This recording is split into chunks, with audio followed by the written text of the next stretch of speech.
Bonjour à tous et à toutes, bonjour à ceux qui nous regardent sur le stream.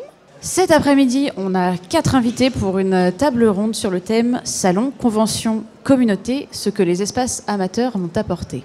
Je vais vous présenter nos invités rapidement. Donc on a Fanou, qui est actuellement directrice pipeline sur un long métrage d'animation. On a Nefila, qui est autrice de BD, dessinatrice coloriste. Yesel Yeyekim, qui a été dessinatrice d'animation en décor et qui est illustratrice. Et on a Rutil, qui est autrice de BD. Tout ça, c'est vos occupations professionnelles, mais là, on va parler plutôt de vos occupations amateurs ou de ce que vous avez fait avant d'être passé pro. Donc, pour commencer, je vais vous demander de nous raconter un peu vos premières expériences, comment ça a commencé pour vous de vous investir dans les espaces de créa amateurs, pour quelles raisons vous vous êtes lancé, et puis comment ça s'est passé. Fanou, est-ce que tu commences ? Eh bien moi, je pense que ça fait très très longtemps que je faisais des conventions, salons, etc. Et en fait, j'ai commencé en faisant du cosplay. Quand j'étais très très jeune, j'avais 17-18 ans. Et on voyait beaucoup avec des copines qui faisaient aussi des études d'art, tout ce qui était la partie fanzina. Et on se disait, ah, ça a l'air cool et tout, mais ça avait l'air d'être beaucoup d'organisation, ça avait l'air difficile. Donc ça a été plus tardif, mon début dans la partie artiste Ali, fanzina. Et je me souviens très bien, parce que c'est quand j'ai emménagé avec une nouvelle coloc qui s'appelle, peut-être que vous la connaissez, qui est cylindrique sur internet, Juliette Brocal. Et on a emménagé ensemble, on se dit trop envie de faire un stand à Japan Expo. Et donc c'est parti de là, et c'était hyper chaotique. Il y avait aussi Diane Truc qui travaille avec Rutil sur du webtoon. Il y avait Megaceros et il y avait Arcstar, donc c'était un stand très bariolé. Mais c'était une super expérience. Moi j'ai gagné 200 €, donc j'ai remboursé mes prints. Et je me suis dit, ah yes, trop bien, hyper cool de passer 1000 ans à ne gagner pas d'argent. Ça, c'était en 2017 ? Ouais, exactement. Japan Expo, juillet 2017. Je veux pas savoir combien de temps ça fait. Nefila. Oui, alors il va falloir remonter loin dans le temps, hein, parce que moi j'ai une quarantaine d'années, et donc j'ai commencé les conventions à l'époque où il y en avait une ou deux par an, et on est essentiellement dans des grosses villes, donc essentiellement sur Paris. Il y avait l'Epita, Japan Expo déjà, mais c'était à peu près tout. Et j'ai commencé à écumer les conventions comme ça, avec une très forte envie, moi aussi, de passer de l'autre côté de la table. Et à cette époque-là, avec mon gars de l'époque, qui était maître de jeu, on avait 3 tables de JDR dans un monde médiéval fantastique complètement inventé qui s'appelait Raxon. Et un jour, on s'est dit, à la suite d'une super partie, donc Critical Role avant l'heure, une super partie, on s'est dit, waouh, faut que le monde sache à quel point c'est trop bien, on va tout raconter en BD dans des fanzines. Bon, j'avais pas bu, mais on s'est quand même lancé. Donc, en 2004 naît l'idée. Et la vraie bonne idée, ça a été de créer un forum qui s'appelait à l'époque la Taverne de Maître Front de l'Âme. Ça a permis de fédérer une communauté autour de cette expérience-là. Et notre premier fanzine en 2005 est sorti. Et toute la communauté qu'on avait réunie était là pour acheter nos livres. Et là, on s'est dit, ouais, je crois qu'on tient un truc.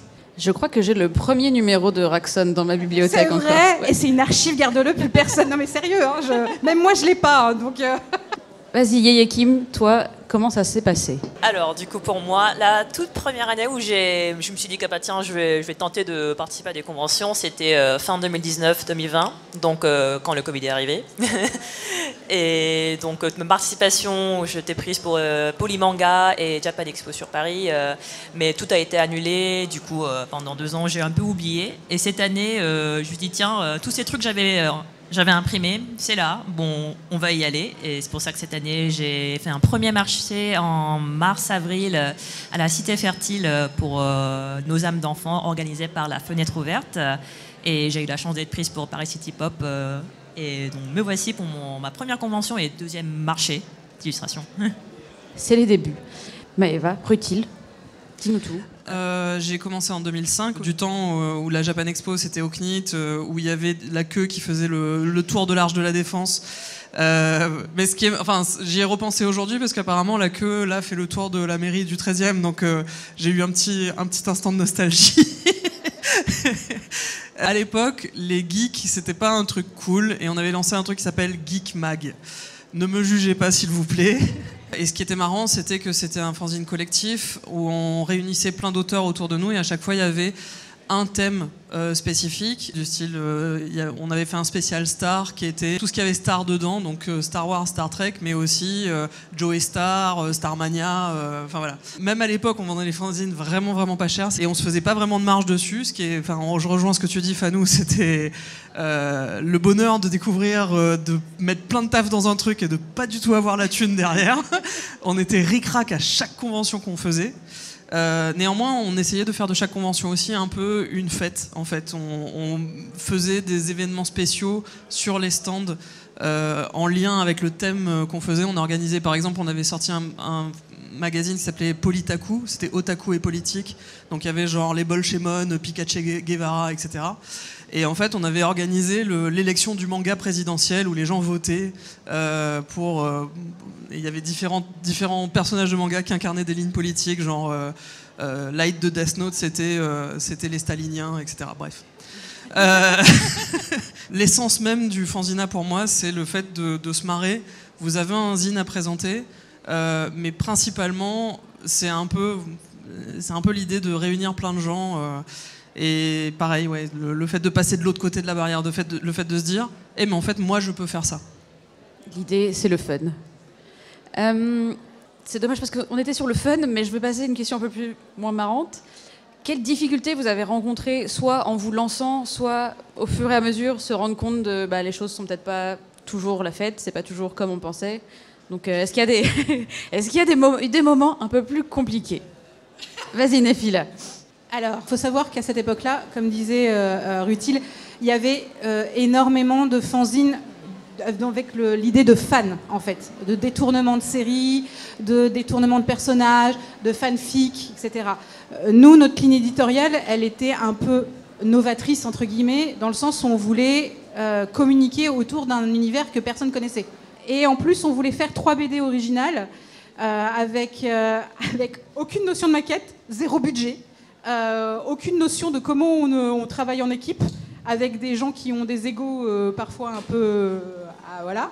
Il faut un minimum de rigueur pour pouvoir sortir ton fanzine avec tes nombres de planches dedans, réunir tout le monde, arriver à coordonner tout le monde, et aussi trouver un imprimeur. Je veux dire, maintenant, vous imaginez pas la chance que vous avez. Vous avez à disponibilité sur Internet un nombre d'imprimeurs incalculable. C'est avec de la bonne qualité de papier. Nous, il fallait qu'on trouve un copy-top suffisamment pas cher pour arriver à tout photocopier. La plupart du temps, on agrafait nous-mêmes, quand on massicotait pas nous-mêmes. Il y avait un côté do-it-yourself très puissant à l'origine. Je sais pas si Yesel va me rejoindre là-dessus, mais nous, à l'inverse, en fait, je pense que quand on a débarqué, il y avait déjà cette espèce de professionnalisation très forte du milieu. Il y avait des livres, il y avait des tas de goodies différents, des porte-clés, des machins, des trucs brodés. Et c'est vrai que quand tu débarques là-dedans, t'as un peu tendance à te dire « Waouh, c'est donc ça, il faut que je fasse tous ces trucs ». Et d'une, ça coûte hyper cher en fait, parce qu'on se dit pas, mais quand on se lance, souvent, je pense qu'il y en a beaucoup d'entre nous qui ont commencé quand ils étaient étudiants, où on a des jobs, on n'a pas de thunes, etc. Et déjà réunir un budget pour arriver à produire tes propres trucs, c'est pas évident. Et en plus de ça, t'as quand même une certaine pression en fait globale où tu te dis, ouais, quand même, je vais faire Japan Expo, faut pas que ce soit moche, ou j'ai envie que les gens ils aiment bien mon stand, il faut pas que ce soit tout dégueu, faut que ce soit de qualité. Et en fait, ça peut vite être bloquant, je pense. Parce qu'en réalité, c'est un peu un job d'édition, ce que tu fais quand tu fais du zine ou même de l'illustration que tu imprimes après. Et c'est des compétences qu'on n'a pas forcément en fait, quand on dessine. Dessiner et gérer des problèmes d'impression, c'est pas du tout le même taf. Dessiner et gérer des gens, comme tu dis, c'est pas du tout le même taf. Et puis, ouais. Yéyé, toi tu commences, mais est-ce que pour l'instant il y a des trucs qui t'ont paru plus difficiles que d'autres? C'est vrai que moi, je n'ai pas connu la période où on devait galérer pour trouver un imprimeur, mais moi, je suis arrivée, il y avait trop de choix en fait, et c'était vraiment difficile de choisir et apprendre sur le tas avec autant de choix et possibilités. Ouais, tu sais pas par où commencer, mais c'était ça qui m'avait un peu perturbée. Et je savais pas où commencer pour apprendre, où commencer pour... Puis je pense que c'est dur aussi, moi je fais plus de conventions en tant qu'artiste, mais maintenant il y a quand même, il y a plein de monde quoi, il y a une sélection de malades, du coup c'est pas simple ça non plus. Oui, tout à fait. Bon, après, moi, j'ai l'impression que je débute vraiment cette année et je me rends peut-être pas compte à quel point il y a du monde. J'arrive comme une fleur, mais rien. C'est que ton boulot, c'est une bonne qualité parce qu'il y a beaucoup de gens qui demandent beaucoup de trucs et qui n'ont pas grand-chose au final, donc c'est pas évident d'avoir des places dans les salons maintenant.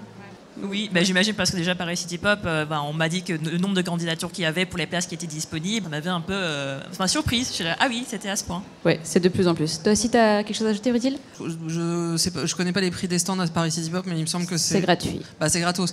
Enfin voilà, et le même truc, c'est qu'à Harajuku, c'est la même chose, c'est que c'est pas très cher. Et je pense que l'histoire de thunes, c'est important effectivement d'en parler. Parce que d'ailleurs, on y vient. Donc, est-ce que l'aspect financier, tu veux nous en parler? En fait, j'aimerais rebondir sur ce qu'a dit Fanou. C'est le côté entry level en fait, c'est-à-dire que effectivement, de mon temps, en 2005, quand moi je commence, c'est déjà une somme énorme en fait de pouvoir avoir une couverture semi-cartonnée qui est en couleur et l'intérieur est que en noir et blanc. Hein, dans mon zine, point métallique et 60 pages max parce que sinon la feuille tient plus. Maintenant, effectivement, le même entry level parce qu'il y a la pression, parce qu'on se dit oh là là, il y a Japan Expo, parce que moi la dernière fois que j'ai été à Japan Expo, j'ai été complètement renversé par les stands amateurs. On a des espèces de frontons, de magasins, de fleurs, de je sais pas quoi, de bidules. Mais moi j'étais là genre, ils sont où les trucs pourris? Ils sont où les étudiants? Ils sont où les gens qui étaient comme moi? Et ça m'a rendu un peu triste parce que je me suis dit, moi étudiante avec le budget que j'avais à l'époque, j'aurais pas pu faire ça, j'aurais jamais fait Japan Expo, j'aurais jamais fait tout ça en fait. C'est vrai qu'il faut pas non plus trop se mettre la pression financièrement. Est-ce que pour vous, à un moment, l'enjeu, ça a été que ce soit financièrement tenable? Alors moi, je suis rapidement là-dessus. En fait, j'ai fait quelques conventions en tant qu'artiste, puis après j'ai beaucoup accompagné Arcestar, en fait, qui est un artiste de conv, pas que, mais illustrateur et qui est assez connu et qui a beaucoup de public. Et c'est vrai que pour lui, quand il est passé full time là-dessus et qu'il a complètement arrêté son job de l'époque où il était graphiste, et forcément une pression quand tu te dis maintenant il faut payer mes factures avec les illus que je vends quand je suis dans des salons. Là, il y a forcément un truc de tu commences à faire des calculs financiers, quoi, à te dire ok, c'est quoi ma marge, combien je dois faire, machin, est-ce que je peux avoir des produits d'appel, des trucs comme ça. Tu commences à penser marketing, ce qui est pas terrible en soi, surtout, ça dépend de tes opinions politiques, on va dire, mais ou de ce que tu as envie de faire aussi. Mais voilà, vite, l'équilibre financier, c'est important. Et d'ailleurs, pour nous aussi, à Paris City Pop, on est on veut que tout soit gratuit pour tout le monde et tout, mais on a quand même besoin d'argent parce que ça coûte des sous d'organiser un truc comme ça.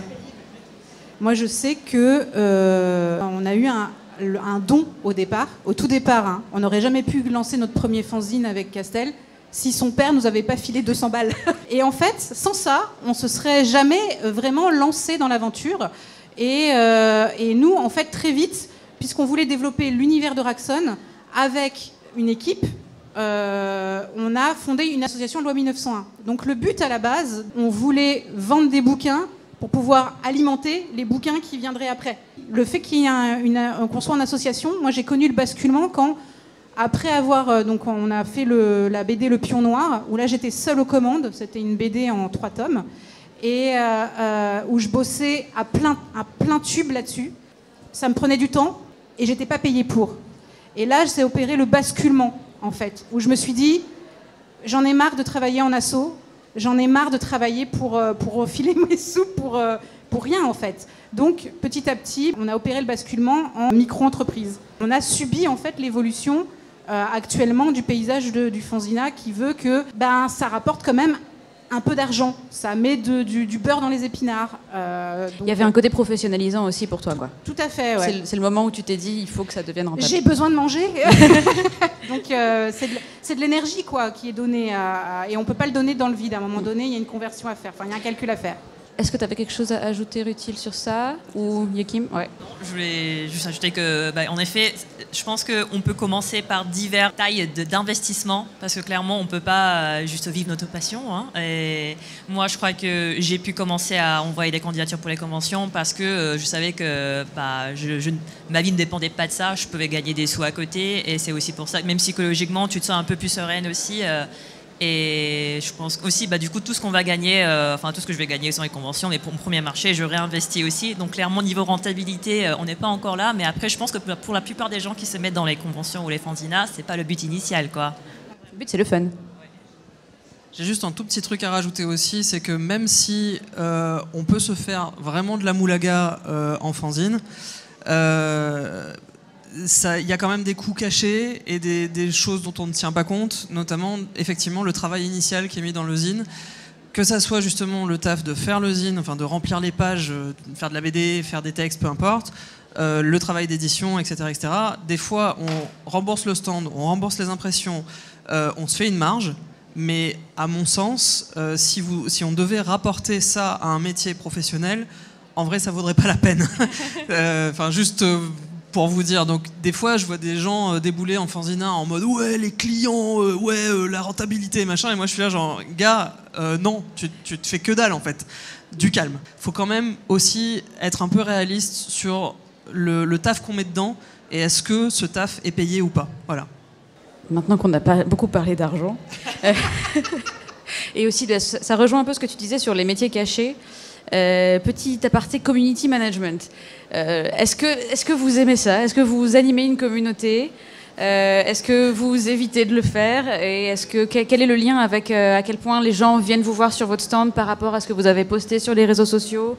Et c'est encore un peu un des métiers cachés, des 1500 métiers cachés de quand on fait du fanzina. Si je peux m'exprimer sur mon cas, je pense que je fais pas de community management au sens propre du terme. Je pense plutôt, moi je suis du genre, je poste sur Insta si je me le sens, je vais répondre si je le sens, mais sinon pour moi c'est pas un but professionnel où je mets dans mon planning, il faut que je fasse une gestion. Mais après, ce n'est que mon cas. Pour moi, c'est difficile. J'ai disparu des réseaux sociaux parce que je déteste ça. Donc, je m'occupe parfois des trucs d'Instagram, de Paris City Pop, mais en tout cas, j'ai pas cette pression-là. Par contre, je sais que beaucoup de gens autour de moi, il y a des gens qui font peut-être partie du haut de l'iceberg, comme tu disais. Pour le coup, eux, ils ont vraiment cette pression du quotidien en se disant « Ok, j'ai pas posté depuis 3 jours ». Les gens attendent une nouvelle illustration, les gens ont besoin de voir un reel, une story, un truc sur Twitter, etc. Donc je pense que ça fait effectivement partie du quotidien de beaucoup de monde, mais heureusement pas du mien. Étant une vieille conne, je fuis les réseaux sociaux. Je suis pas très très douée avec ça. Mais t'animes quand même un peu une communauté parce que je reçois tes mails très régulièrement pour ce que j'ai backé. Oui, alors il y a plusieurs choses. C'est-à-dire que comme je disais au départ, en 2004, on avait quand même la structure forum. Donc j'ai beaucoup joué là-dessus. Après, j'étais une grosse joueuse de World of Warcraft et là aussi il y avait un aspect communautaire extrêmement fort où je pouvais dire, vous savez, je dessine des fanzines d'Eric Fantasy, c'est presque pareil. Et les gens venaient, les joueurs avec qui je jouais venaient et faisaient de la pub. J'ai encore des lecteurs qui restent de cette époque-là d'ailleurs. C'était encore des endroits où on pouvait échanger. Les réseaux sociaux tels qu'ils sont conçus maintenant, ça va trop vite. Et il n'y a pas d'échange, ou très peu. Je regrette une époque comme DeviantArt, par exemple. Je sais, je parle vraiment comme une vieille conne, là. Mais, non, ce n'est pas que pour les furries.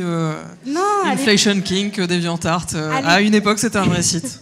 À une époque, c'était un vrai site où on avait vraiment des échanges, où j'ai discuté avec des gens. À l'époque, je discutais avec Loïch, par exemple, comme de vous à moi, comme en chat, là, tranquille, entre la poire et le fromage. Bon, et c'est vrai que je trouve que les algorithmes des réseaux sociaux actuels sont très isolants, en fait, et ne permettent pas l'interaction dont l'artiste a besoin pour exister. Et sans commentaire, enfin, juste un like, ça sert à que dalle, en fait. Peut-être qu'avec les évolutions récentes des réseaux sociaux, on pourra retrouver un peu ça sur je pense que Twitch, les exodes. Je pense que Twitch change un peu ça. Enfin, c'est juste moi pour dire le bon plan avec le fait de faire un fanzine collectif, c'était qu'on comptait beaucoup sur les autres artistes pour qu'ils ramènent des gens et qu'ils nous achètent nos trucs. Ce qui était pas mal, ça a pas mal marché de ce côté-là. Mais récemment, moi, je me suis mise aux réseaux sociaux. J'avais pas spécialement de succès dessus parce que je suis scénariste principalement, donc quand t'as pas d'image à montrer, c'est pas hyper intéressant. Mais récemment, la dernière Wicon que j'ai fait, j'ai tenté de promouvoir au max les zines que j'allais vendre là-bas. Ça a marché du feu de Dieu, j'étais sold out. Faut savoir à côté de ça que si vous me suivez sur Twitter, je dis que de la merde toutes les 2 heures. Je sais pas comment les gens me suivent encore, je sais pas comment l'algorithme marche, je calcule rien, mais il y a quand même des gens qui voient passer mes infos et qui viennent. J'étais poste à 3h du matin, je me dis mais qu'est-ce qu'elle fait? S'ils viennent acheter les zines en convention après. Non mais voilà, alors ça a quand même pas mal aidé aussi le fait d'avoir fait du webtoon. Et au passage, on a aussi un webtoon qui s'appelle Cringefest, qui parle justement de fanzine et de convention et tout ça. Et de communauté. Et justement, mais en fait, ouais. on a le webtoon d'abord qui sert de vitrine, on l'adapte en page, on le vend à la Wacom, à Japex, etc. Et en fait, c'est Soyouz principalement, la dessinatrice, qui répond à tous les commentaires. Moi, je n'ai pas trop envie de faire ça, ça me saoule. Mais mine de rien, ça sert aussi, en fait. Ça aide aussi, en fait, à créer la communauté. Après, c'est du temps, clairement. Alors, sur le côté un peu plus positif, qu'est-ce que ça vous a apporté globalement on a un peu parlé déjà des skills d'édition. Donc, socialement, professionnellement, on fait ça pour le fun et on fait ça aussi pour ce que ça nous apporte. Alors, je pense que je me souviens, mon premier marché en mars, je me souviens, je suis arrivée avec la peur que si je vends rien, ça me rend triste quand même un peu. Et parce que tu sais pas, en fait, moi j'existais, on va dire, dans les sphères digitales, tu sais pas ce que ça veut dire, le nombre de personnes qui like, le nombre de followers que tu as, tu sais pas ce que ça veut dire en vrai. Ça apporte quelque chose déjà, une certaine confiance en soi en tant qu'artiste et juste en tant que personne, c'est agréable. Et en plus de ça, tu rencontres d'autres artistes, tu rencontres d'autres amateurs en art. Donc pour moi, ça m'apporte une certaine confiance pour moi et une communauté que je rencontre IRL. Le plein de sérotonine. Exactement. Et c'est complètement différent, comme tu disais, que c'est des réactions sur les réseaux sociaux, c'est différent que les réactions en live. Ouais. Après là, moi je parle pas du fanzina parce que vraiment j'ai arrêté. Mais par contre faire un événement du type Paris City Pop, je pense qu'il y a des trucs qui sont incroyables. C'est-à-dire que quand tu as quelqu'un qui vient et qui te dit Paris City Pop, c'était mon premier salon et maintenant je vis de ce que j'ai proposé au salon et j'ai lâché mon job que je détestais. Je pense qu'il n'y a rien qui peut te faire plus plaisir en fait, en tout cas pour ma part. Moi j'aime bien quand les gens ils sont heureux et donc j'essaye de faire mon max pour que les gens soient heureux quand ils viennent ici, que ce soit les artistes, le public. Et j'ai l'impression que ça marche à peu près, même s'il y a forcément des déconvenus, des déceptions. Mais dans l'ensemble, en fait, c'est vraiment ce côté communauté, le fait d'avoir du monde qui est content de repartir d'ici, soit parce qu'ils ont rencontré plein de gens, soit parce qu'ils ont gagné plein d'argent. C'est aussi parfois le but de certaines personnes. Mais voilà, moi, c'est vraiment cet aspect communautaire, en fait, qu'on arrive un peu à développer. Après, au vu des proportions que l'événement prend, je pense qu'il y a un peu moins l'aspect famille qu'on pouvait avoir au début. Mais moi, m'investir dans ces cercles-là, c'est vraiment 100% pour la joie. C'est peut-être le moment de parler d'Harajuku aussi. Oui, parce qu'on n'est pas tout seul à faire ça. Et... on peut, si tu veux, ça peut Oui, être le moment de non, mais alors, Harajuku, c'est un festival un peu particulier. Donc, je suis l'actuelle présidente de l'association Festival Harajuku. Fut un temps, c'était Rutil, mais à la base, c'est pas nous qui organisions. C'était chapeauté par les éditions Delcourt. Et puis un jour, Delcourt a dit « Oh, on en a marre, on arrête ». Du coup, quand ça a disparu, il y a eu deux communautés en crise, les fanzineux et les cosplayers. Parce qu'il y avait le parc, et c'était un très haut lieu pour les cosplayers de photos. Et puis, c'était le festival le plus agréable qui existe et assez rare dans son genre puisqu'il est en plein air. Il n'y a pas de DDR, pas de bruit constant, on n'est pas dans un hangar à la con avec la clim à fond. C'est en septembre, donc globalement... Il fait en général beau. Voilà, ça reste le plus gros risque, c'est la météo. Mais tu parlais de public familial, Fanou, c'était tout l'intérêt en fait de Harajuku. Il y a les mémés qui faisaient leur marché, qui passaient entre les stands, c'est génial. Qui regardaient, vous faites du manga, mon petit-fils aussi, etc. Mais c'était ça qu'on cherchait, parce que voilà, au bout d'un moment, le public Japan Expo aussi, ça reste des fois des gens un peu agressifs qui veulent absolument leur Naruto. Donc au bout d'un moment, c'est bien aussi d'avoir des gens autres qui s'intéressent à autre chose. Essayer justement de faire de la vente à des gens qui connaissent rien. Et c'était vraiment hyper agréable. Oui, et en fait, quand ça a disparu, on a été quelques irréductibles à se dire mais ça peut pas disparaître. Mais en fait, tout le monde était d'accord qu'il fallait le reprendre, mais personne n'était prêt à se dévouer, en fait. Donc, on s'est réunis à quelques... Alors, tu parlais de difficultés, là, c'était la giga merde. On a monté une association Loi 1901 à la va-vite, où moi, du coup, j'étais présidente, Nefila était trésorière. Ouais. Donc on a monté ça à la va-vite. Moi je me suis déplacé jusqu'à la préfecture de la Haye-les-Roses pour déposer le DOS. Et après ça a été la course de reprendre les demander les autorisations de mairie, le machin, etc. Et il y a eu Japan Expo entre-temps, où on s'est dit, il va falloir qu'on fasse une levée de fonds, parce que... Oui, parce qu'on n'avait rien. On Voilà. avait besoin d'une cagnotte de départ, quoi. Quand je disais que j'étais à 10 € près, là, j'étais vraiment à 10 € près. Et voilà, la levée de fonds à Japan Expo, c'est une personne qui l'a faite, et Ça c'est me tout, fait quoi. penser à comment on a lancé Paris City Pop et que peut-être on peut se relancer un tout petit peu dans l'historique. C'est un peu la même histoire. Oui, en fait, tu parlais du Covid et de tous les salons et conventions qui ont été annulés. Et moi, avec Arcestar, à l'époque, ça faisait un moment qu'on se disait « Ah, ce serait cool d'ouvrir un pop-up où il pourrait vendre son travail ». Et puis, de fil en aiguille, c'est devenu un pop-up où il y a plus de monde. Et je sais pas, comme on s'est retrouvé avec une année où lui, il s'est retrouvé vraiment sans revenu parce qu'il venait de se lancer en indépendant, on s'est dit, bon, bah là, on va organiser un truc. Et on est tombé sur un bar qui a accepté de nous accueillir. Et à ce moment-là, Arcestar et moi, on s'est dit, bon, à 2, ça va être chaud. Donc on est allé chercher Julie et Juliette Brocal, qui était le quatuor de base. Et à 4, on a essayé de convaincre des partenaires financiers, des partenaires même de logistique, des trucs comme ça, essayer de comprendre comment organiser. Mais par contre, là, effectivement, ça n'a plus rien à voir avec tenir sa table en salon. Même si il y a quand même un petit truc, parce que quand on tient sa table en salon, il y a plein de trucs auxquels il faut penser. Il faut penser à quoi ressemble sa table, mettre la déco, machin. Comment on va amener tout notre matériel sur place. Est-ce qu'il faut acheter une valise, 2 valises? Est-ce que j'arrive avec un diable? Bon, là, c'est un peu la même chose, mais avec une échelle extrêmement différente. C'est-à-dire qu'au lieu d'avoir une table, il en faut 20. En fait, après, il en faut 60. Et enfin, voilà. C'était un peu exponentiel pour Paris City Pop. Là où je pense qu'on a été un peu fou, c'est que on a fait une première édition qui s'est vraiment bien passée. On s'est dit, oh là là, il y a trop de files d'attente, il faut qu'on trouve mieux, enfin pas mieux, mais plus grand comme lieu. On a trouvé plus grand, et 2 éditions plus tard, le principal reproche que les gens avaient à nous faire, c'était, il y a trop de files d'attente. Et là où Harajuku c'est trop bien, c'est qu'effectivement c'est dehors, donc file d'attente, quelle file d'attente? Et donc il n'y a pas de... Par contre, il y a trop de cosplayers. Voilà. Le problème du lieu, qu'on ne peut pas changer, c'est qu'on se retrouve face à une problématique, c'est que nous, on ne peut pas s'étendre. On n'a que 51 stands, et c'est le max pour des raisons logistiques déjà, et puis pour des raisons de coût. C'est-à-dire qu'il y a pour tout linéaire de vente un endroit, il y a une taxe à payer, et nous, on ne les fait pas payer au stand même, parce qu'on essaye de faire en sorte que les jeunes créateurs aient la possibilité d'avoir le stand le moins cher possible. Mais tout le reste, c'est sur les deniers de l'association. C'est ce qui fait qu'on se retrouve avec là cette année, c'est pour ça que je vous dis, on est 4 à faire, 3 en fait, Castellino. Morale de l'histoire, il faut 4 personnes pour faire une conve, apparemment. Je laisse Castel s'occuper de toute la gestion, il faut demander à la préfecture de police, puisque c'est un lieu en extérieur, faut prévenir toutes les polices, parce que quand on prévient la préfecture de police, il ne prévient pas le commissariat local du coin, ni les policiers du parc.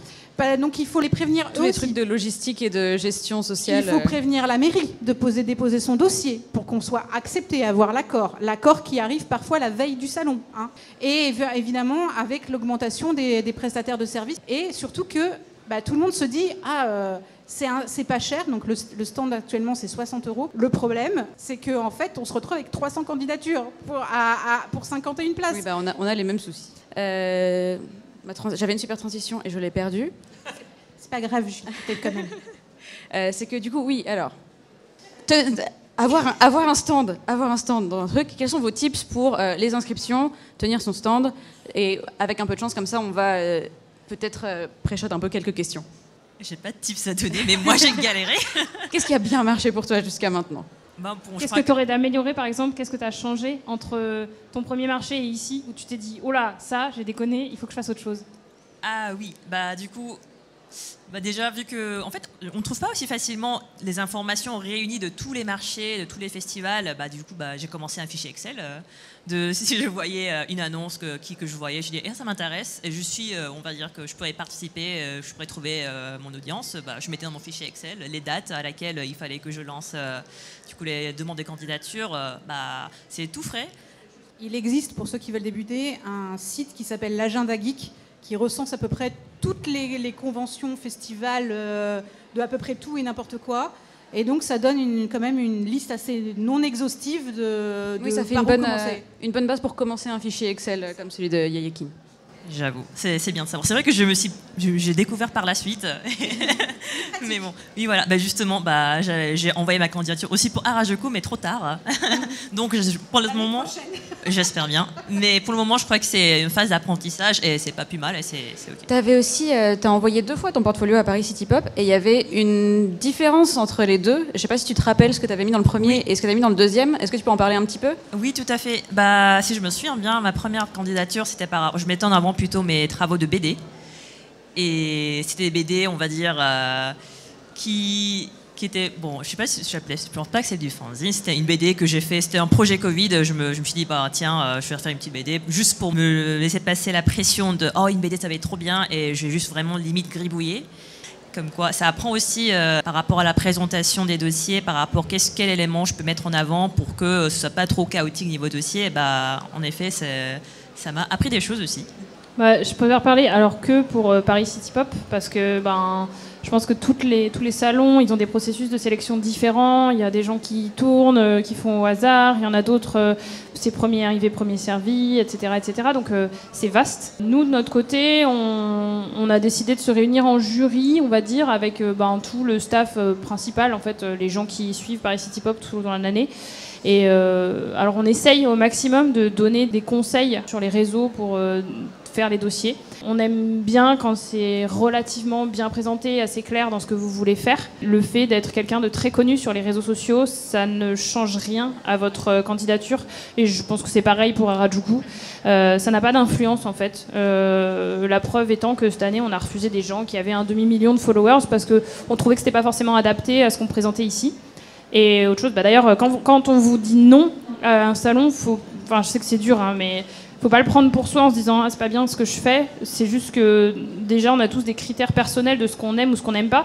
Et donc quand vous présentez un dossier à un groupe de personnes, c'est l'assemblage de ces critères personnels qui sont pas objectifs de manière générale. Et c'est ok de pas plaire à un jury, ça peut arriver, c'est un truc général. Si vous envoyez dans les écoles, quand vous envoyez des films, dans les compétitions, ce genre de trucs, vous allez forcément tomber sur des gens qui aiment pas, même si vous faites tout pour que ça plaise à tout le monde. Donc faut pas s'inquiéter là-dessus. Et nous, pour le coup, je pense qu'on aime bien avoir des trucs très variés dans ce qu'on propose au salon. Donc malheureusement, si vous êtes un peu sur un style où vous savez qu'il y a des gens qui font des choses un peu dans le même genre, si c'est quelque chose qu'on revoit beaucoup, c'est peut-être moins facile en fait de trouver une place ici parce qu'il y a déjà beaucoup de monde dans ce domaine et on essaye, je dis, c'est pas forcément une réussite, je sais pas, faudrait voir avec le public, mais en tout cas on essaye d'avoir des profils assez variés. Ça veut dire aussi que on prend pas les styles qui vont plaire en fait, on veut prendre le style de la personne, ce qu'elle fait, et c'est juste que dans notre sélection, après il y a une variété, et donc l'idée c'est aussi de faire. Ouais, je me souviens très bien du profil de Yéyé qui est arrivé. Non, mais on se souvient en fait, si vous nous envoyez des dossiers, on vous oublie pas, on se dit pas tiens, cette personne, qui ça, quoi. On les regarde beaucoup. Faut pas croire qu'il y a des trucs qui sont jetés à la poubelle directement en se disant non, ça j'aime pas trop, allez hop, au suivant. Non, on regarde beaucoup et je me souviens très bien de ton dossier. Je me souviens qu'on en avait discuté déjà à l'époque et on s'était dit c'est vraiment chouette, mais peut-être qu'il manque un petit peu des choses. Parce qu'il y a ça aussi, si vous avez très peu de choses dans vos dossiers, quand c'est des trucs de sélection par dossier, forcément nous on a une inquiétude en tant qu'organisateur, c'est que on est content quand les stands ils sont beaux. C'est ok de commencer avec assez peu de trucs, mais quand c'est vraiment trop peu dans un dossier, on prend rarement le risque. On se dit, ok, ce sera peut-être pour l'année prochaine si la personne recandidate. Voilà. Sur le festival Harajuku, étant donné qu'on est toujours limité en place, au départ, on était plutôt sur premier arrivé, premier servi. Mais très vite, ça a trouvé ses limites, étant donné que dès le premier jour, en fait, on avait quasiment les 300 candidatures dans la boîte aux lettres. Donc autant on est passé à une sélection comme pour la Paris City Pop. Et je te rejoins, Fanou, on a des goûts différents. Et à chaque fois, ce qu'on essaye de faire, c'est un truc qu'on a décidé aussi en faisant une sélection, c'est qu'on ne reprend pas d'une année sur l'autre les candidats pour pouvoir faire tourner un maximum les gens. Ceux qui ont été recalés plusieurs fois, on essaye de pousser un peu en avant ceux-là. On essaye de mettre en avant surtout des nouveaux créateurs variés, et donc ça dépend aussi de ce qu'on nous envoie. Effectivement, si on a 15 000 dessins kawaii, on ne va pas afficher 15 000 illustrateurs kawaii. Le truc d'Harajuku, c'est la mise en avant de la production littéraire. Je veux découvrir des gens qui ont des histoires à raconter, qui ont des mondes à faire découvrir. C'est récent de cette année, cette nouvelle direction, puisqu'avant c'était premier arrivé, premier servi. C'est depuis cette année, vous essayez C'est depuis l'année dernière, en fait. On a dû prendre en compte les critiques qu'on nous a faites, et effectivement, nous, on essaie de s'améliorer, parce qu'on estime qu'on est autant exposants, on expose pendant ce festival aussi, on est autant exposants que les gens qui candidatent. Et franchement, cette année, j'ai même réfléchi à me dire, cette année, il y a trop de jambon, j'ai peut-être, pas de jambon dans le sens, on va faire un sandwich, mais il y a trop de... Peut-être que je ne suis pas légitime moi-même à présenter ma table. Donc c'est des choses qui ont été en réflexion, quoi. Donc voilà. Ouais, ce qu'il faut préciser aussi, c'est que si à Harajuku c'est si peu cher en table, c'est qu'il y a le côté roots, c'est que c'est une convention faite par des fanzineux pour des fanzineux. Il y a forcément des aigris dans les recalés, mais j'ai un peu envie de leur dire, on vient de prouver, il faut 4 personnes pour faire une convention. Go, faites votre conve. De toute façon, il y en a en soi, il y en a pas assez en fait justement des initiatives comme ça. Donc allez-y. C'est vraiment le truc de faites mieux, les gars. 4 personnes, environ 10 millions de tableaux Excel. Et voilà, une convention. Ouais, faut s'organiser. J'ai juste un dernier petit tips à donner. Après, on passera aux questions. Ouais, là, c'est juste le côté professionnalisation. Donc, j'ai été prof en école de BD. Mon cours 1, jour 1, je leur disais à chaque fois, le plus important, c'est de faire du fanzine. Faites du fanzine, vous saurez tout. Vous saurez, vous serez obligé de faire une maquette, vous serez obligé de faire de la BD, ou n'importe quoi pour remplir le fanzine. Au bout d'un moment, il faut le faire. Vous devrez passer par les imprimeurs, vous devrez vendre vos trucs vous-même, vous devrez gérer vos stocks, vous devrez faire la diffusion, etc. etc., etc. Vous allez apprendre tout le métier de l'édition. Ouais, c'est toute la chaîne. Tout le panel du truc, du début jusqu'à la fin. C'est toute la chaîne, donc c'est hyper formateur, c'est hyper important de le faire. Par ailleurs, parce que j'ai rencontré aussi des petits jeunes qui étaient là, genre, mais j'ai pas d'expérience, comment je vais pouvoir envoyer mon CV partout J'ai obtenu un taf de libraire en n'ayant jamais bossé en librairie, ni en n'ayant fait aucune étude de libraire, en mettant que, en fait, j'ai géré une caisse et un stock en festival de livres amateurs. Littéralement, j'ai fait du fanzina. Mais voilà, vous changez un peu les mots. Le fait est que l'expérience est la même. Et j'ai obtenu un taf de libraire grâce à ça. Oui, je voudrais juste rajouter un dernier truc pour les gens qui ont peur de se lancer. Vous avez le droit à l'erreur. C'est un formidable terrain d'expérimentation. Tentez des trucs. Essayez de tenter des... Vous allez vous casser la gueule peut-être. Ça peut arriver. Mais vous allez apprendre de l'échec. C'est pas grave de se casser la gueule. Faites des choses. Tentez des trucs. Allez expérimenter. Faites de la BD avec des Pokémon et de la politique, par exemple. Je veux dire, qui aurait eu l'audace de le faire? Bon, utile, certes, mais plus tard, dans votre vie professionnelle, vous n'aurez pas forcément cette liberté. Alors, on a le temps pour 2-3 questions. Est-ce que j'arrive? C'est bon? T'as ce qu'il faut?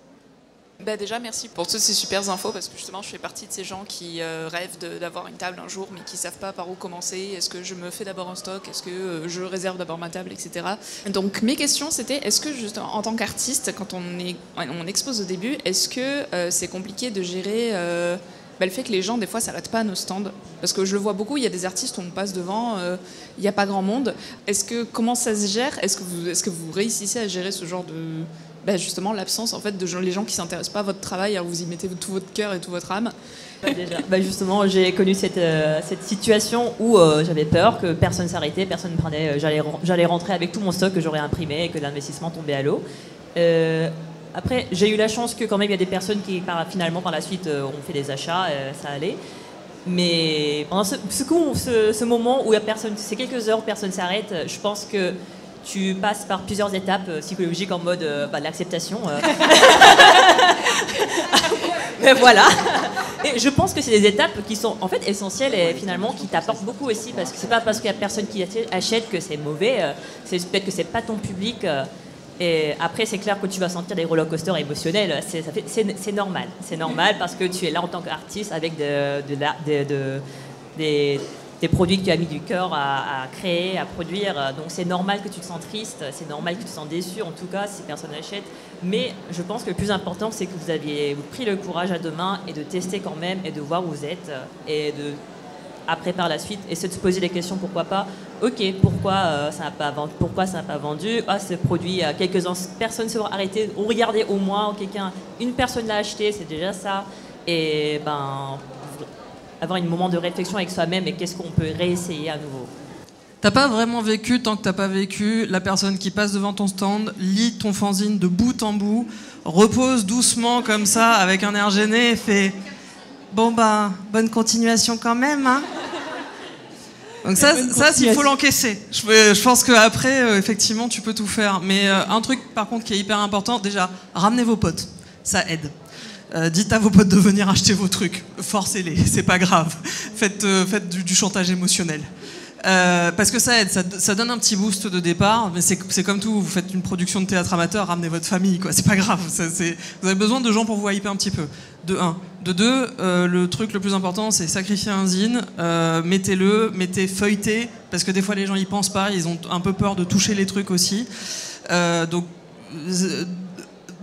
mettez à disposition au maximum, et après des fois ça dépend des gens, mais moi j'aime bien jouer à la crémière aussi, je sais très bien faire, ça fait partie de la formation de libraire aussi que j'ai appris sur le tas, mais de dire est-ce que vous voulez que je vous parle de ce qu'il y a dedans, et en fait des fois juste en parlant vous avez créé, c'est une technique de vendeur France Loisirs, une fois qu'ils ont le pied dans la porte, ils vous font acheter des abonnements à la con.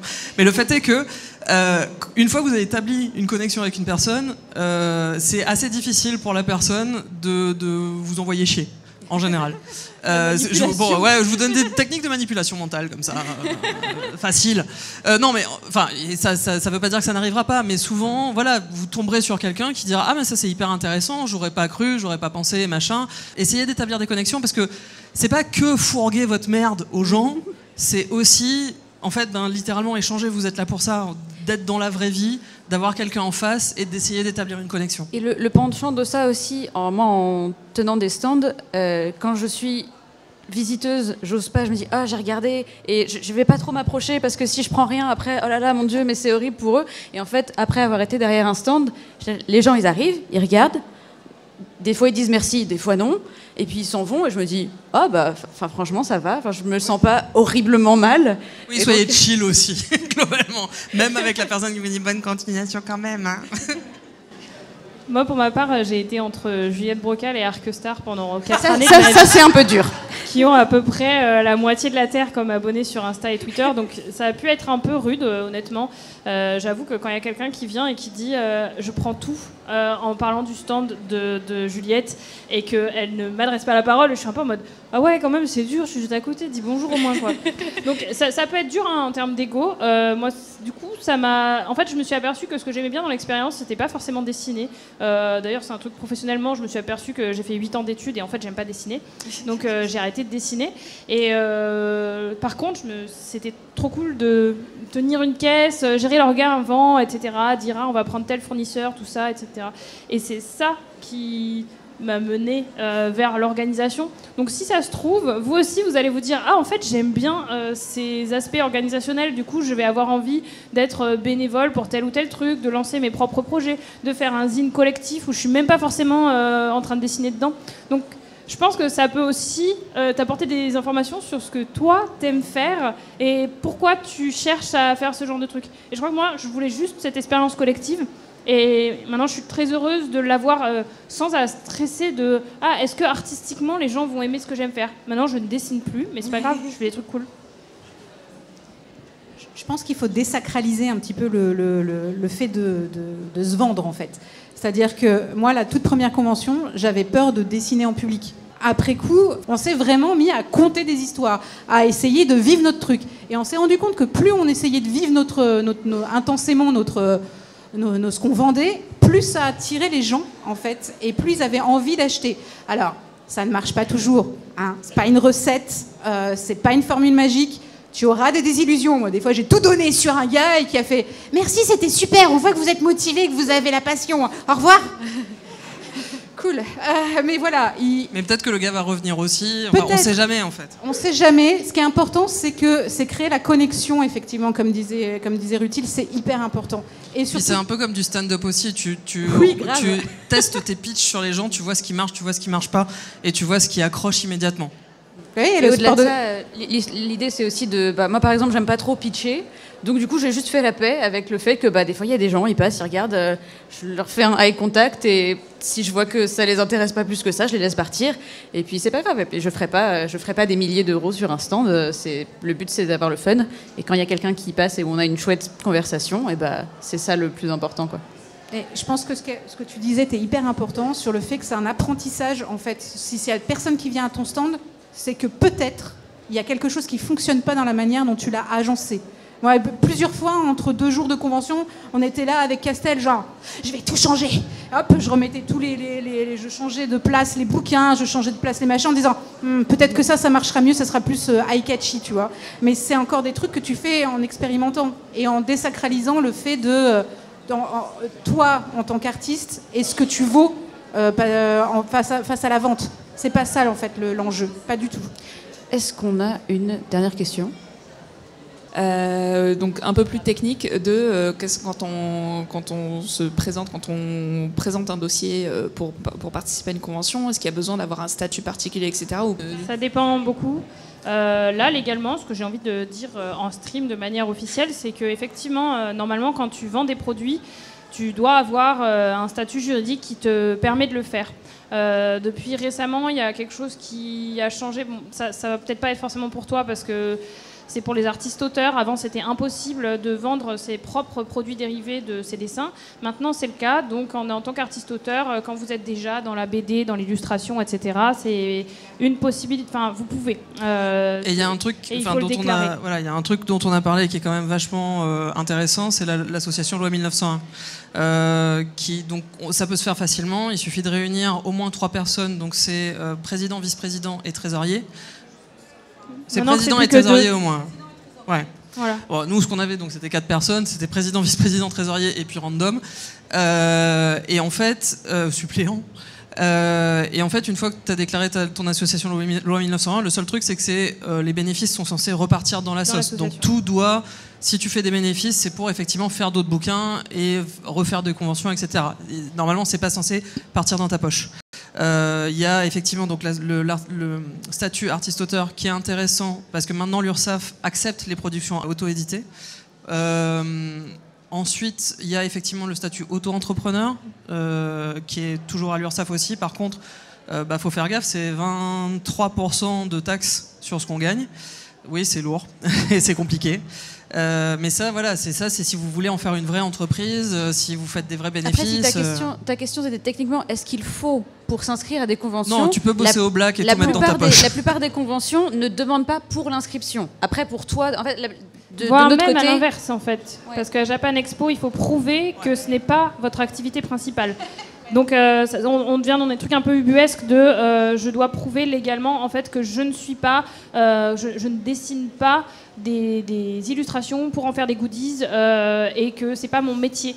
Donc voilà, si vous allez essayer d'entrer un Japan Expo dans la partie non amateur, on va dire, qu'on appelle non amateur, mais qu'eux considèrent toujours comme une partie amateur, il faut que vous soyez pour eux des amateurs. Donc pas des artistes-auteurs, pas ce genre de choses. Ouais, c'est un peu compliqué parce qu'en fait, cette histoire de statut, c'est surtout pour couvrir les organisateurs. C'est-à-dire qu'en fait, si jamais on a un petit malin de la mairie ou qui veut inspecter ce qu'il y a sur les stands, il faut qu'on puisse prouver que ce ne soit pas une boutique qui est en train un libraire ou une maison d'édition, dans notre cas, pour Harajuku, puisqu'on est... donc on est obligé de demander un statut, mais dans les faits, nous, en tant qu'organisateurs, on ne les vérifie pas. Nous, ce qui nous importe, c'est le contenu de la candidature et ce que les gens ont envie de proposer. Maintenant, il y a des lois. Il y a des lois et on peut pas... Oui, puis il y a le fisc aussi. Hein. Si vous prenez un redressement fiscal, en vrai, s'il constate une rentrée d'argent magique qui vient soudain des conventions, il faut peut-être le justifier, en fait. Parce que ça sera considéré comme de l'argent au noir. Ce que c'est quelque part. Parce que c'est totalement. Mais pour ce qui est de l'inscription, en fait, ça va vraiment changer d'une convention à une autre. Il faut voir les conditions qu'ils demandent. Nous, à Paris Hip Hop, on ne demande rien. C'est à vous de voir de votre côté. Et bien, je crois que c'est tout le temps qu'on avait. Je vais pouvoir retourner à mes missions de bénévole. Et Fanou également. Je vous demande d'applaudir nos 4 invités.